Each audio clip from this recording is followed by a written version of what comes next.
Fokus Berita Tengah Hari. Datuk Sri Abdul Karim lawat venue Sukma, Stadium Sarawak Petrajaya. Anugerah SCSDU 2024 iktiraf kecemerlangan transformasi digital. Jajaran sepanjang 133 km dari Long Banga ke Bak Kelalan akan dibina. Rikoda pastikan projek pembangunan sempadan Sarawak berjalan lancar. Kerajaan Sarawak salurkan RM200,000 bina padang bola sepak di Kampung Daha Kisau.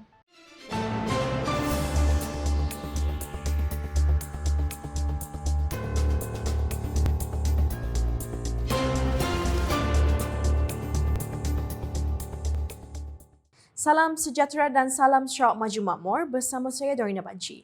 Menjelang 15 hari bermulanya Tamasya Sukan Malaysia, Sukma ke-21 Sarawak 2024, persiapan terus rancak dilaksanakan di semua venue-venue sukan yang terlibat. Stadium Sarawak Petrajaya yang akan menjadi venue utama dan majlis perasmian juga giat dipersiapkan bagi menyambut ketibaan lebih 10,000 atlet dan pegawai.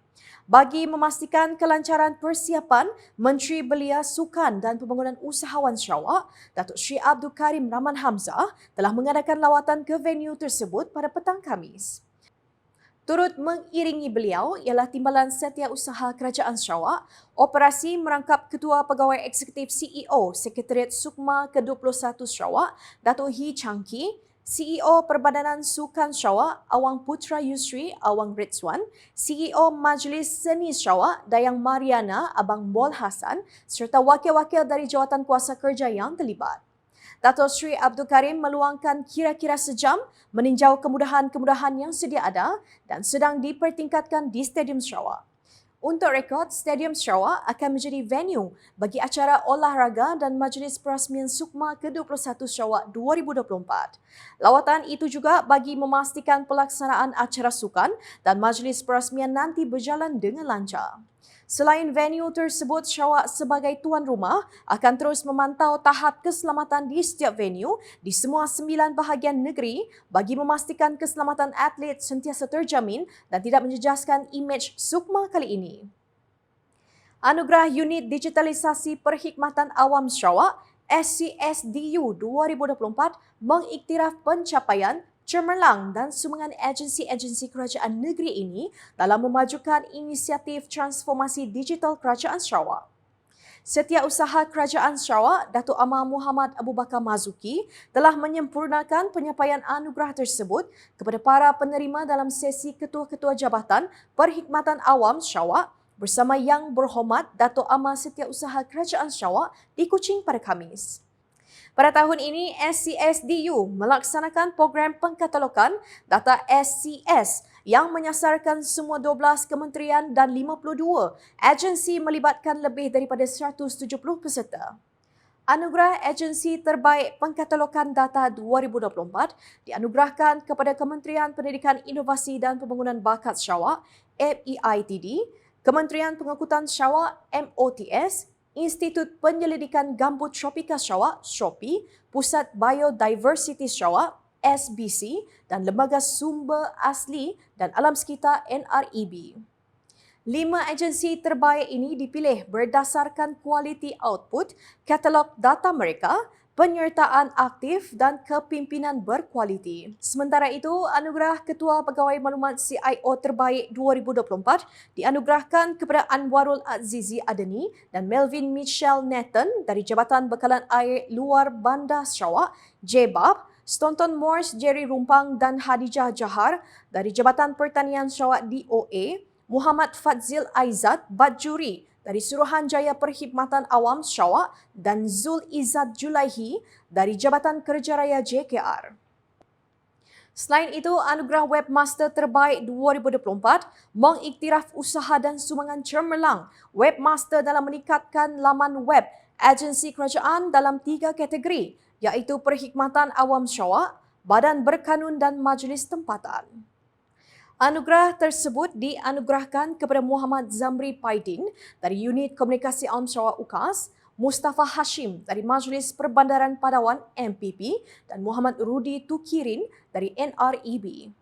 Hadir sama dalam majlis itu ialah Timbalan Setiausaha Kerajaan Sarawak, Pentadbiran Datuk Baklan Bangi, Timbalan Setiausaha Kerajaan Sarawak Operasi Datuk Hee Chang Kee, Setiausaha Kewangan Sarawak Datuk Sri Dr. Wan Lizosman Wan Omar, diwakili oleh Timbalan Setiausaha Kewangan Sarawak Datuk Hasmawati Sapawi, Peguam Besar Sarawak Datuk Safri Ali, diwakili oleh Timbalan Peguam Besar Sarawak Datuk John Wayne Chamberlain Sirau serta ketua-ketua Jabatan Kerajaan Sarawak. Penduduk di kawasan sempadan Sarawak terutamanya di Long Banga ke Bak Kelalan bakal menerima satu projek besar iaitu pembinaan jajaran sepanjang 133 km yang akan dilaksanakan di kawasan tersebut tidak lama lagi. Timbalan Menteri di Jabatan Premier Sarawak, Buruh Immigration dan Pemantauan Projek, Datuk Gerawat Gala memberitahu jajaran tersebut akan melibatkan jarak sepanjang 91.3 km dari Long Banga ke Bario, manakala dari Bario ke Baklalan adalah sepanjang 41.5 km. Jelasnya, pembinaan jalan ini nanti akan membuka dan melonjakkan pertumbuhan ekonomi di kawasan luar bandar di samping menyediakan accessibility antara kampung untuk bergerak dari satu kampung ke kampung yang lain. Sebab kawasan tersebut sangat-sangat memerlu jalan ini supaya dapat memudahkan perhubungan antara kampung-kampung kita yang jauh di pendalaman dan juga membuka ataupun memberi peluang-peluang ekonomi dari segi pertanian pelancongan dan sebagainya. Beliau berkata demikian ketika ditemui selepas menghadiri sesi libat urus bersama Lembaga Pembangunan Koridor Wilayah Rikoda di Miri pada Rabu. Jelas Ahli Dewan Undangan Negeri Adun Mulu itu lagi, pembinaan jajaran ini adalah bertepatan dengan pengumuman Nusantara menjadi ibu negara Indonesia yang baharu di mana ianya akan memudahkan kemasukan pelancong sekiranya kawasan sempadan mempunyai akses yang lengkap.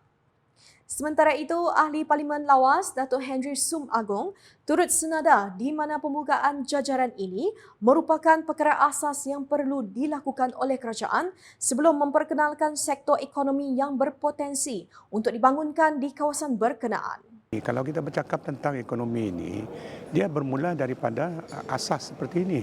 Dengan adanya jalan dan penduduk dapat menggunakan jalan ini menambahkan hasil produk dirang dan memasarkan.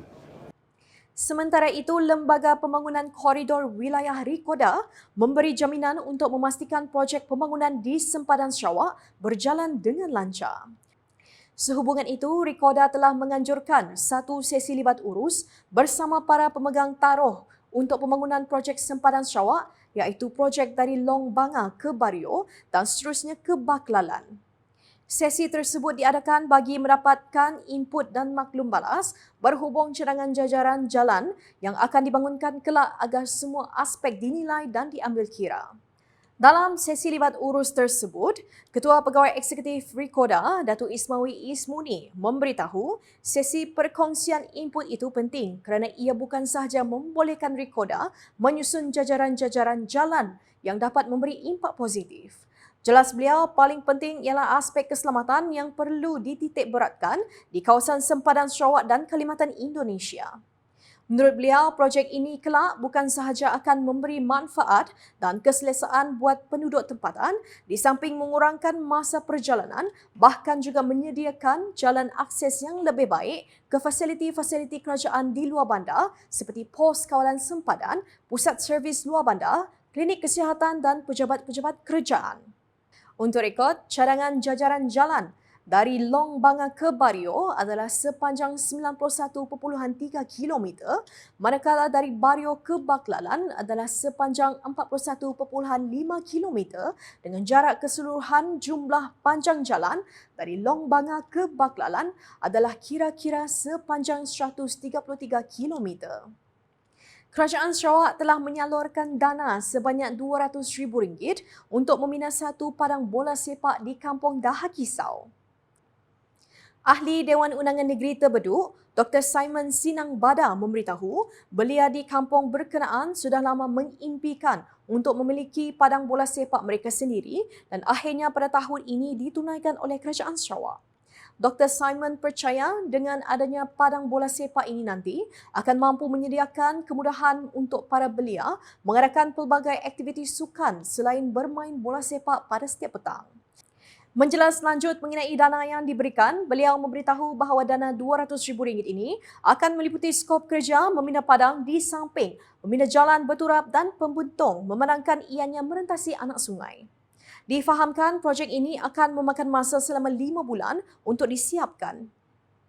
Sekian edisi Tengah Hari bersama saya Dorina Banci. Sila like, share dan follow semua platform media sosial UKAS termasuk portal ukas.sarawak.gov.my dan UKAS channel di YouTube untuk perkembangan terkini berita dari Sarawak.